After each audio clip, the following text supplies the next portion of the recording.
We good? Good morning, church. Good to see you all here today. I thank God that each one of you used the gift of your life to choose to come here this morning. It does my heart good to see you all.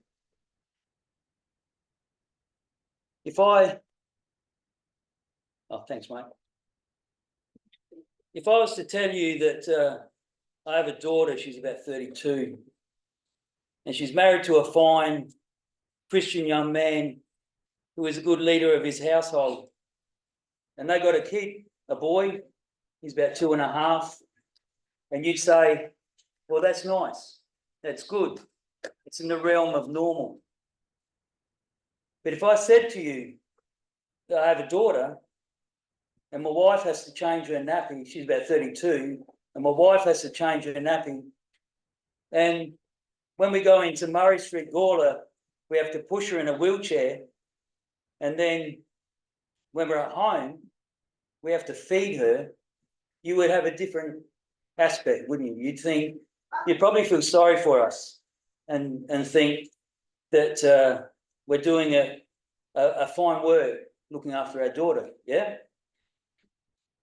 But if we think about this in a spiritual sense, a physical sense has an impact, a visual impact. But if we think of it in a spiritual sense, it has the same effect, but not necessarily the same impact.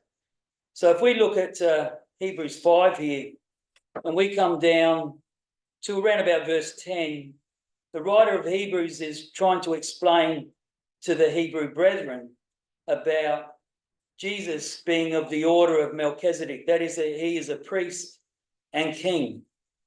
And the writer of Hebrews interjects in this dialogue here, and then carries on with this concept back in chapter 7. And what he does in verse 11, he said concerning him, I'm using the New American Standard, by the way, which is a bit different to this translation up here. And he says in verse 11, concerning him, we have much to say, but it is hard to explain since you have become dull of hearing. Now, the problem that has happened, if you think about the Hebrew church, 33 AD, Jesus dies, and then Pentecost, 50 days later, the church begins. So we'll say the church begins at 33 AD. This is written about 65 AD, 30 years. These Christians have been 30 years in the church, and they're becoming dull of hearing. But we need to think about why that is. Because the book of Hebrews is to encourage them not to give up. If we go to Hebrews 10, for example, and we just give you this sort of picture of what's going on, persecution has taken place. And after 30 years, if we think about in our society, you've been working for 30 years, you're looking into retirement, you're looking at rest, yeah? You're looking at giving up work and time of rest. So we have a culture that thinks like this. After 30 years of doing something, things start getting easy. But in the church, it wasn't necessarily so. So verse 32 of 10, he says this, but remember your former days when, after being enlightened, you endure a great conflict of suffering. He's talking 30 years back, 30 years ago, he's talking about. Partly being made a public spectacle through reproaches, tribulations, and partly by becoming sharers with those who were so treated. Notice verse 34, he says this, for you showing sympathy to the prisoners, that's empathy.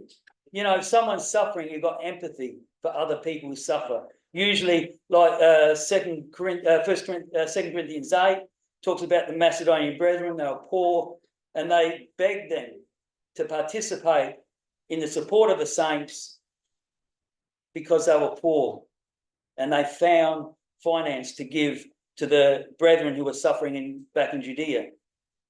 So verse 34 here, he says, sympathy to the prisoners, and accepted, get this, joyfully the siege of your property. Now, I want you to think about this. These people, they pay, like you buy a house, you pay it off, you work, you pay off the loan and all of that, that's yours. These people had their property seized and they did that joyfully. You think about that. That's a mindset, but they're still suffering 30 years later, knowing that you have for yourselves a better possession in and an abiding one. So this is the reason why the Hebrew letter was written, because they're looking back. It's getting hard for them. I want us to have a look at this. Check out this one. This is in Galatians 6. So if you go to Galatians 6, and we're going to look at verse 12. So here's the mindset. And we might look back and think, well, you know, these people are doing it, you know, their faith is wavering. They're doing it tough. So if we look at verse 12, he says, those who desire, this is talking about the Jewish brethren in relation to Gentile brethren, those who desire to make a good showing in the flesh try to compel you to be circumcised simply that they may not be persecuted for the cross of Christ. So you think this is the same mindset. And we could be hard on these people and say, that's unfair, compelling the Gentiles to be circumcised.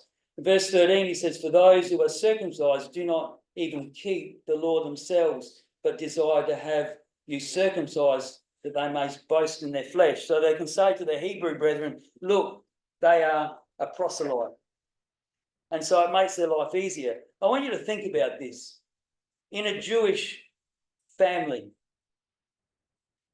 you're probably employed in the family business. So when they become a Christian and they then are kicked out of that job, it's not just the job. If you look at, say, we'll go to Timothy 5, verse 4, this is a Jewish family. This is the structure of a Jewish family that we're going to look at. When Paul writes this, he's thinking of the structure of a Jewish family. He says, but if any widow has children or grandchildren, notice that, grandchildren, let them first learn to practice piety in regard to their own family and make some return to their parents, for this is acceptable in the sight of God. So what he's saying there is if you have a woman in the church who is on the benevolent list, if she has children or grandchildren, check that out, grandchildren, they are responsible for looking after their grandmother. That's a Jewish household. That's a Christian household. Paul puts that in there and says that's our responsibility. So think about this. You have in a household, mum, dad, the grandparents, maybe at least the father, the father's parents, maybe if the wife's siblings can't look after they may have 4 grandparents within the household, and then the children. And the children are brought up to understand that they are going to look after mum and dad and their grandparents as well. You become a Christian and you're kicked out of that structure. Do you know anyone that has ever had to do that in our society? I know 2 Jehovah's Witness kids who were kicked. One was a girl, 16, kicked out of the home because she didn't follow the Jehovah's Witness doctrine and so forth. Have you ever had to do that? I haven't. I've never suffered that way. I can tell you my last persecution, I have the Bible, which I play in the truck, and when I was filling up, one of the yardies come up and said, what's that? I was, that's the Bible. It was actually, I was going through Judges at the time, and I put it up loud so that when I'm filling the truck up, I can hear it. And he said, what's that? I said, that's Judges in the Old Testament. And he said, what's that? I said, it's the Bible, mate. And he said, what are you listening to that rubbish for? That was my last persecution. You know, I live my life as a Christian, no one cares, really. Oh, that's nice. Go to church on Sunday, oh, that's nice. You know, how many of us have been persecuted to the point where we're kicked out the family because we are Christians? There's not many of us, is there? Don't take for granted the freedom of association we have in our society. We live in a good country, where we can practice our Christianity without the fear of persecution. Remember 1 Timothy 2 and verse 1 to 3, where Paul says to pray for our governing authorities. Pray that we have tolerance for our lifestyle. So we'll get back to the lesson. These people had become dull of hearing, but what God says is he expects them to be faithful through this. We have a much easier lifestyle, brethren, than what they had there. We'll go back to Hebrews 5, and we'll look at this here. When someone says to me, what's the definition of maturity? I'll say Hebrews 5, verse 14. It's quite interesting. Verse 12 in Hebrews 5, he says, for by this time you ought to be teachers. So when he talks about teacher, he's talking about someone who is able to instruct. If we look at, for example, Luke 2, verse 46, it's translated here, master. This is the same word. Luke 2, verse 46. And when we think about this, the writer of Hebrews is using this in a generic sense. 2 and verse 46, he says, and it came about after 3 days they found him in the temple in the midst of the teachers, both listening to them and asking questions. So, you know, when this is when Jesus was 12 and he's conversing with the rabbis there in the temple. So in some translations, it's translated master in the sense of master teacher. So when we think of this, back in Hebrews 5, verse 12, he says, well, by this time you ought to be teachers. Think about this. 30 years as a Christian, you would have some expectation, wouldn't you? Would you not?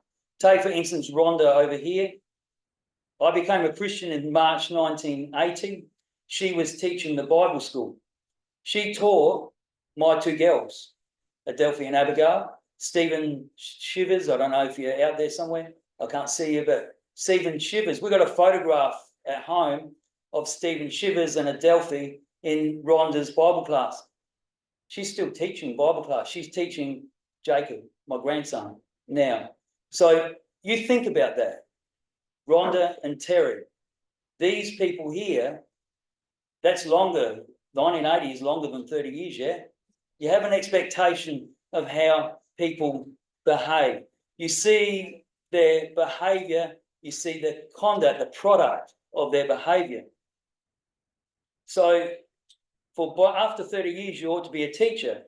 But he says you have need again to be taught the elementary principles of the oracles of God and have come to need milk and not solid food. So here is the definition of a baby Christian. You need to be fed. But everyone who partakes of milk only is accustomed to the word of righteousness. Think about what the writer of Hebrews is saying here. He's saying, I expect you to put up with the persecution. Even though it's been 30 years and it's not getting easier, he expects them to put up with it, to continue on with it. So then he comes to this definition here, but solid food is for the mature who because of practice, that's a habit. A habit. So we need to develop a habit of having our senses trained. How do we get our senses trained? The book. This is the book.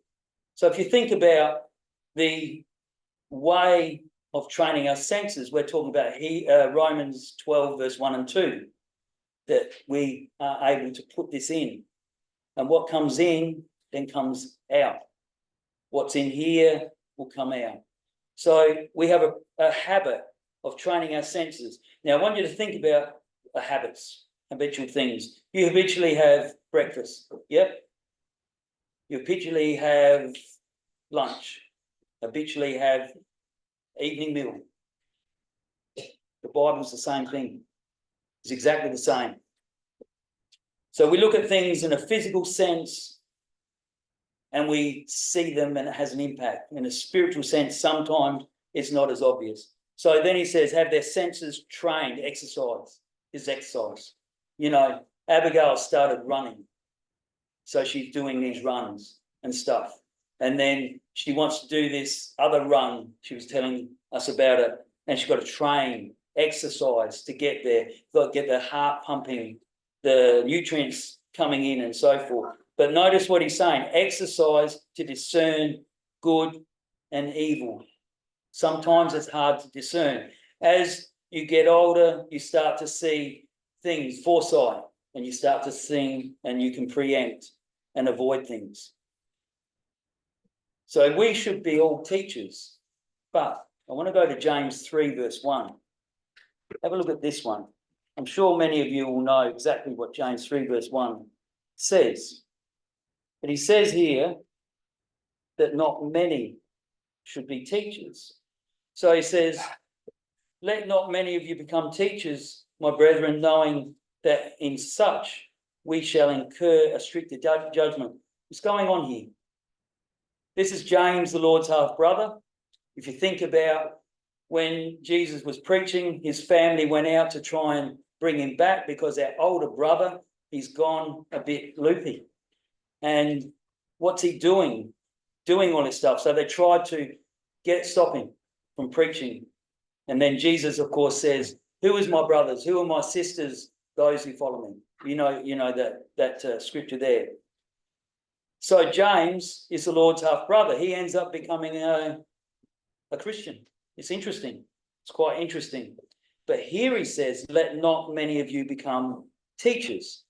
So in one sense, we're getting the information that we should all be teachers. Here he's saying that let not many. And he qualifies this as we read down, he says, verse 2, for we all stumble in many ways. If anyone does not stumble in what he says, he is perfect or mature. Teleos is the Greek word there. A mature man, able to bridle the whole body as well. And then he goes on about talking about the bits in the horse's mouth, the sails, the rudder, and so forth. So the tongue, we'll just jump down, verse 6, the tongue is a fire, the very weld of iniquity. The tongue is set among our members, that which defiles the entire body and sets on fire the course of life and sets the fire of hell. So the tongue needs to be controlled. This is what he's talking about here in James. Anyone who can't control the tongue should not be teaching. But what's he mean? What's he mean? Ephesians 4, verse 11. This is what he's talking about here.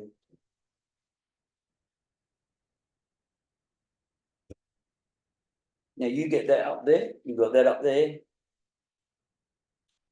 That's quicker than me. 11. So if we look at this here, he gave some as apostles, some as prophets, some as evangelists, some as pastors and teachers. So if we look at this here, I referred this to elders. He's talking about elders here.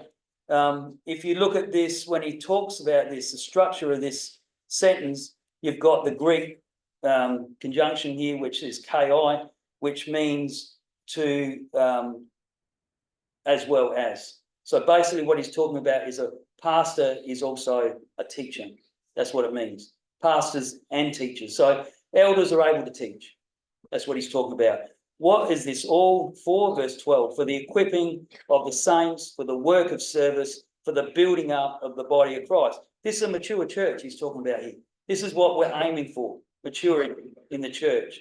So if we think of the apostles, we know the 12, that's Matthew and Peter and Paul.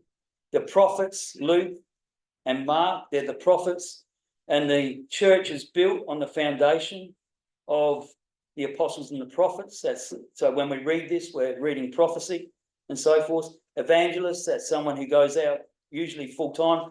Paul, Timothy and Barnabas, Titus, these are evangelists. These are the evangelists.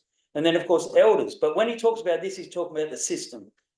Not just elders, but you've got elders, deacons and so forth. Deacons are people who can teach. So when we're looking at James 3, This is what he's talking about. So you've got evangelists. You shouldn't not everyone should be up teaching. Only those who can control their tongue. Because you don't want someone who's going to talk about, what they did on the weekend or what they are doing at work. We want someone who's going to edify the church. That's what he's talking about here. So what is he talking about in Hebrews 5 verse 14? What does he mean? Go to Titus 2. This is what he means. So when we look at Titus 2, we're going to start in verse 2. Might as well do verse 1 while we're there, eh? Verse 1, he says, "But as for you, speak the things which are fitting for sound doctrine." This is to Titus. "Older men are to be temperate, dignified, sensible, sound in faith, in love, in perseverance." They're older men. They're to be dignified. Then he says older women. Interesting. "Likewise, are to be reverent in their behaviour, not malicious gossips, nor enslaved to much wine, teaching what is good." So you see, what we got here is we got the mentors of the congregation, the older men. So the older men and women, sorry. So when we look at this, have a look at 1 Timothy 5 and verse 1. What does this mean here? "Do not sharply rebuke an older man, but appeal to him as a father." So that means Terry is my father. William is my father. Any man that is older than me, also Pete is my father. You see what I'm saying? Treat them as a father. Older women, what? As mothers. Rhonda is my mother. And then there's my grandmother, my mother, my real mother. She is there, but she's your mother as well. So my mother is 80 years old. We treat them as parents. So when we come back to this in Titus 2, older men, they are the standard. They are the mentors. Older women are the mentors. If we look at, if you carry on in that 1 Timothy 5 verse 1, he says younger men are brothers. As we look down, we're looking at brothers, and then younger women as sisters. What is that? What is that? That means that you and me are family. We are blood bought by Jesus. In Galatians 3, at the end of the chapter there, it says that we are the descendants, offspring, the seed of Abraham. How does that happen? The genetic line of Abraham is the Jewish people. But we become that through the blood of Christ when we get baptized. So when we look at this, Titus 2, Hebrews 5 verse 14, we should be all mentors. 30 years into the faith, we should have the qualities that people can look up to and that we mentor each other. Someone that we can look up to and follow. Now, we looked at Galatians 6. Just go back there to Galatians 6 and verse 10. It's quite interesting how Paul structures the book of Galatians like this. And check out what he says here. This is a very powerful statement. So notice what he says here. So while we have opportunity on this earth, while we're alive, while God has given us this gift of life, let us do good to all men. That's the Greek word anthropos, all men, human beings is what he means there. So he's not saying just blokes. Anthropos means human beings. So that's what he's talking about there. But he said especially to those who are of the household of the faith. What is that? You know what a household is. That's your family. That's your family. That's mum, dad, grandparents, the kids, and maybe if you've got work servants as well, that's your household. But that's what he's saying you are. We are a family. And so we have the responsibility. You know, Cain says to God, when God says to him, "Where is your brother Abel?" And Cain says, am I my brother's keeper? Well, yes, you are. Yes, we are. We are our brother's keeper. Your behavior, you're accountable for, but it doesn't just affect you, you affect others.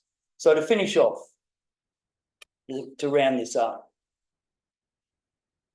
we've been blessed to live in this great country here. I don't get persecuted for my faith. We can practice our Christianity without the fear of persecution. That's not so in all places in the world, but it is here.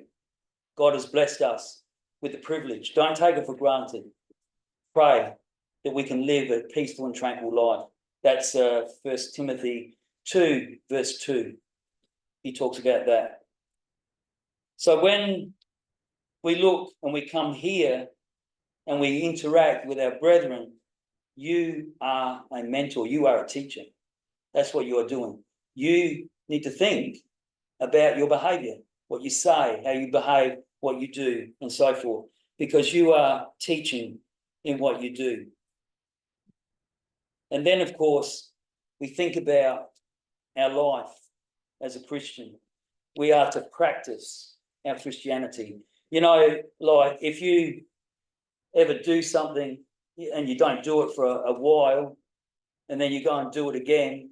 And I know of a bloke, I'll tell you this story. I know of a bloke who used to play football, and he hadn't played it for a while, and he was, I don't know, 50 or so, hadn't played it for a while. The grandkids get out there and he's going to show the grandkids what to do, and he ends up breaking his ankle. And he's off work for, I don't know, 6 weeks or something like that. But he thought he could do what he could do, but he needed to train. We've got to train, practice. So for us to continue with this, we need the daily feeding of this. Get into the habit of putting this into your head and then living it, discerning what is good and evil. Thank you, brethren.